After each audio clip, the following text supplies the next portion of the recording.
Do you think it's possible to become fluent without living in an English-speaking country? Yeah, I think it's definitely possible because many of my friends, they have very great talent on learning English. Hello, everyone. My name is Bo, and this is Bo's Slow English. Today, I'm interviewing my student. His name is Bang. He is originally from China, and now he lives in the United States. I was his private tutor, and I was helping to prepare him for some job interviews.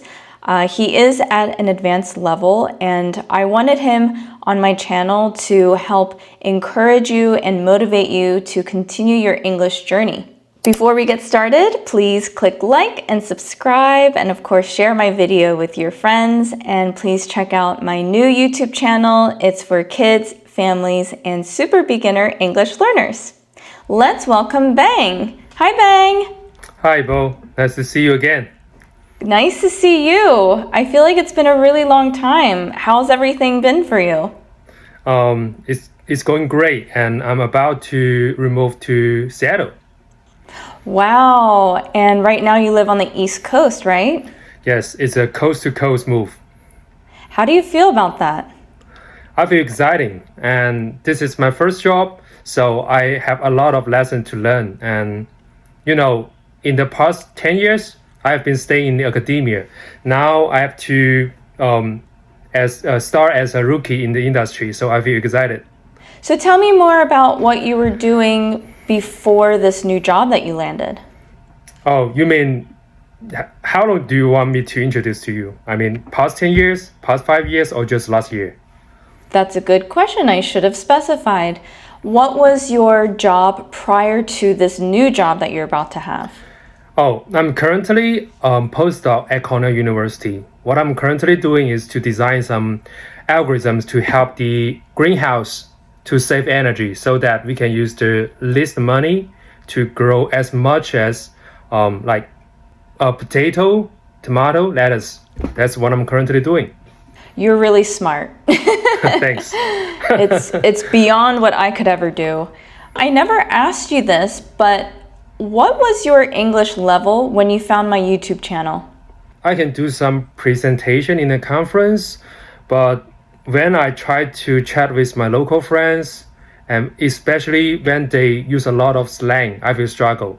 So I will say it's like better than beginner, but less than advanced. So intermediate. Something like that. Okay.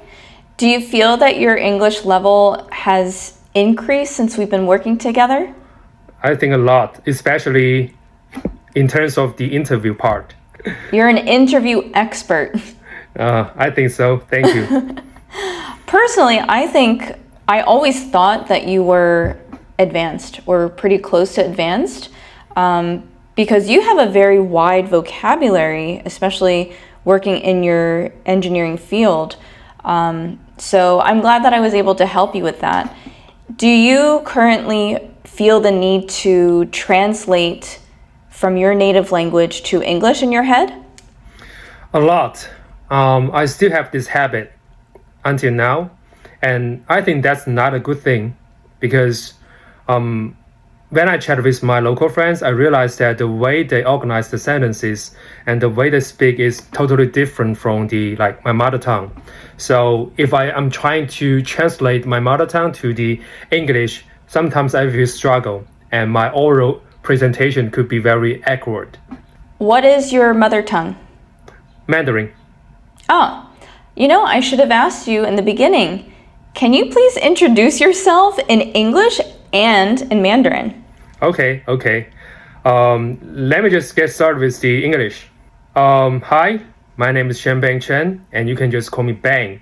This is what my colleagues call me because it's easy to pronounce. Currently, I'm a postdoc at Cornell University. Before joining Cornell, I went to Stevens Institute of Technology in New Jersey for my PhD. And before arriving at Stevens, I went to Sichuan University for my master and bachelor. It's at a city that's famous for its panda and the spicy food. Since my undergraduate, I've been focused on the electricity engineering. especially on the power system research. So I always say I'm a power system guy. That's pretty much about myself. 大家好，我是陈贤邦，你可以叫我邦。When it comes to being able to speak English, what do you think English learners waste too much time on? I think they're wasting time on waiting. I will say on waiting. Just get out and speak with someone. That's the best way to practice and improve. But sometimes we just think, oh, okay, I will do this next week. I will do it like next month. I still have enough time. But keep waiting is not a good thing in terms of improve your presentation and oral skills. I already know someone might comment, but what if I don't have anyone to speak English with? What would you recommend for them? For me, take me as an example. I Yeah. just go to YouTube or like Facebook, find someone that can teach me. Just like you and me, I find you, and then I beg you to teach me. And do you ever use the shadowing method? I used to, but I'm not a person who can doing a lot of shadowing myself. I prefer to speak with someone. Do you feel like your personality is different when you speak English? Yeah, that's a very good observation. I mean, when I speak English, especially speak with some local people, I feel like I will try to be more positive because I need to spend more energy on like pushing myself to speak better. But if I just speak with my friend from China, it's more casual. If you have a friend who's learning English and they feel embarrassed to speak English, do you have any advice for them? To be honest, I also have this issue. In terms of just speak with some local people, I don't have much advices. Okay. Just speak, just try, just speak, force yourself. And Just do it. Just do it. And when did you start learning English? In China, we start learning English at our fourth grade of our primary school, maybe when I was 12. What mistakes do you feel you make over and over again? The pronunciation. Like, for example, my mother tongue is Mandarin and we don't have the sound like the. I think that's a very common issue that happened to people like me. I'd love to know more about your engineer background, and I know that I actually have several subscribers who are engineers themselves. Why did you get into electrical engineering? It's my father's dream. He tried to be an electrical engineer, but he failed. So he delivered his dream to me. And to guide me to be on this track, he bring me to one of his friend's house. It's a very big house. And he just took me around. And then I said, wow, it's like Harry Potter's house. What does this uncle do for living? He told me that, he worked for the power system company. So this did just give me a dream to chase. And after that, I have the chance to select the major of electrical engineering as my major. And I feel like it's very interesting and I just stick with it. I don't know if you remember, but when you told me about the story, that it was your father's dream, I mentioned a phrase. Your father is living vicariously through you. And for those of you who are unfamiliar with this term, it means that Bang's father is really happy for Bang because Bang is living the life that he wished and hoped to have at some point. So your father must be very proud. Yeah, I think so. How has learning English changed your life? Oh, yeah. I was very struggle at the beginning. I failed a lot of English exams. If you from China, you know that we have to do a lot of exams. When I was a kid, at the beginning, I feel like, okay, if I have the chance, I will never learn English anymore. But maybe after that, something happened. I met some good person, good tutor, just like you. And then I feel like, okay, I still have the talent to learn it, to master it. At least we can write it write something good, and we can listen to the presentation, the video. We can do that. After that, I feel like, oh, I can listen to Taylor Swift, and I can listen to the video from the United States. It's very cool. And after that, I have the chance to apply for PhD in United States, and it totally changed my life.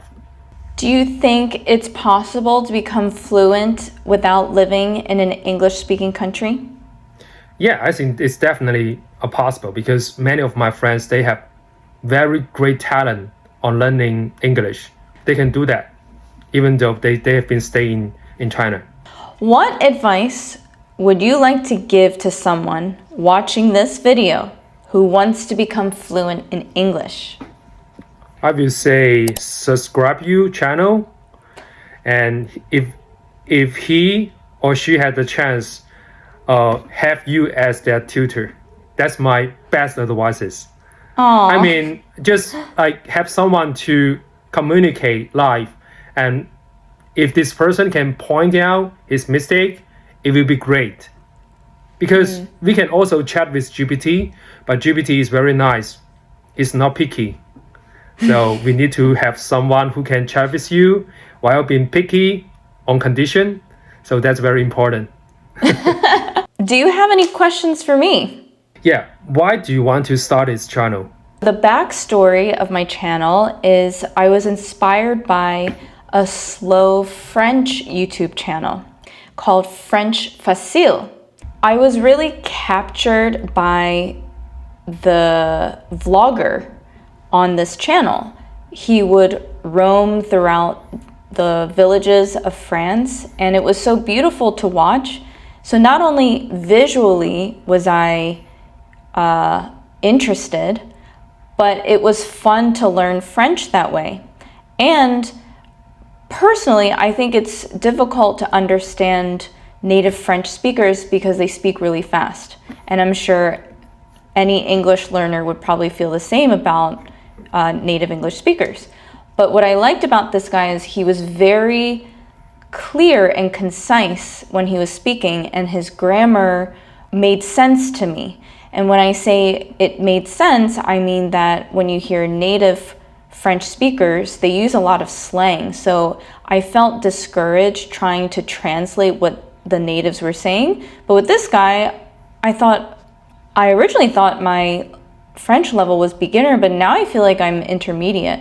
So it really encouraged me, especially at a time when I almost wanted to quit learning French.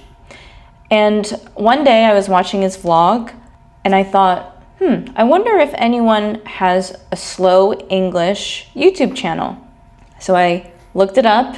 I didn't see anything at the time. And that night I started my YouTube channel because I thought, why not? And I know nothing about YouTube. I know nothing about creating videos, editing, posting, making thumbnails, titles, descriptions. I don't know anything, but I'm willing to learn because I really want another hobby and I want to help people and I want to make connections all around the world. So that's why I started my channel, and I'm so happy to have made all these connections. Oh, and also, as I mentioned earlier, I searched on YouTube Slow English channel, and at the time I didn't see any other channels. Well, they just weren't in my algorithm. And now I realize there's a lot of other channels. So I'm happy to see that there's other resources for all of you subscribers. Please check out, all of my fellow Slow English YouTubers channels. You don't have to just watch my videos. Thanks for asking. Oh, I like the story. You fill the gap. Just like when I do the research, I will check the literature and find the gap and then fill it. That's the contribution. That's your contribution to fill the gap of slow English. Exactly. Or another way you could say that is I found the white space. Oh, found the white space. I will use this word in my paper if I have a chance. Yes, absolutely. It was a pleasure interviewing you. I loved having you on my channel, and I hope that my subscribers learned something from you.